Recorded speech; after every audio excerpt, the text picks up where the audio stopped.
The United Nations has urged the Libyan National Army to investigate the alleged executions of prisoners. It's also calling on the army to suspend Mahmoud al-Werfalli from his duties as a Special Forces Field Commander. We are deeply concerned that after recent fighting in Benghazi, people taken prisoner by members of the Libyan National Army, which effectively controls eastern Libya, may be at imminent risk of torture and even summary execution. Our concern is based on reports suggesting the involvement of the Special Forces, a unit aligned with the LNA, and in particular their field commander, Mahmoud al-Werfalli, in torturing detainees and summarily executing at least 10 captured men. Let's get to you more now on those developments out of Libya. I'm joined live from Cairo by CGTN's Yasser Hakim. Yasser, what would the regional implications of Benghazi being liberated be?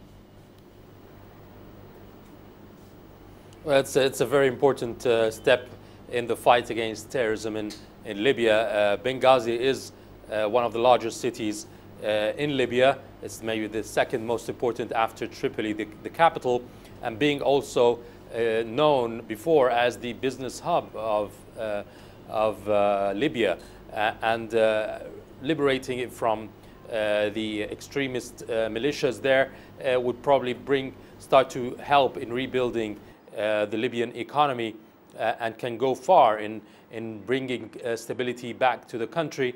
Already there have been plans put down to rebuild the city and to retain all the facilities and electricity and water and all the basic necessities to have the city back on track. Obviously there are still remnants of the extremists today. There were 3 killed a few hours ago from the militias. Obviously there's still a guerrilla war going on in several streets there, and also the landmines that have been left behind are being now planned to clean the city from landmines. So it's a big step that will help also in going further to the south of the country from there, and continuing the onslaught on the crackdown on the extremists and militants in Libya. Egypt has been backing General Khalifa Haftar. How is it likely to react to these allegations of prisoner executions? Yes, there's no reaction yet from the government in Egypt, but Egypt is a strong supporter of Khalifa Haftar, and I think there will be, at least behind the scenes, some questions being asked about this situation. Egypt has supported the LNA, knowing that that Khalifa Haftar fights is war against extremism, against militias, and against warlords, and it would not like to see such actions within the LNA itself, as it would tarnish the credibility of this army.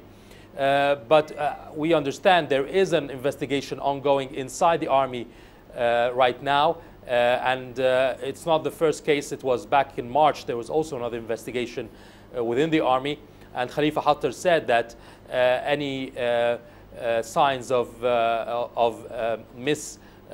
misuse of power or any actions such as the torture that has been mentioned will be taken.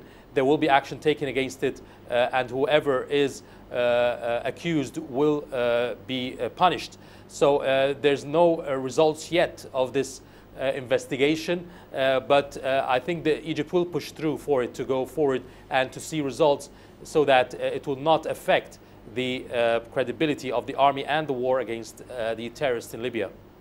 All right, Yasser Hakim joining us from Cairo. Thank you.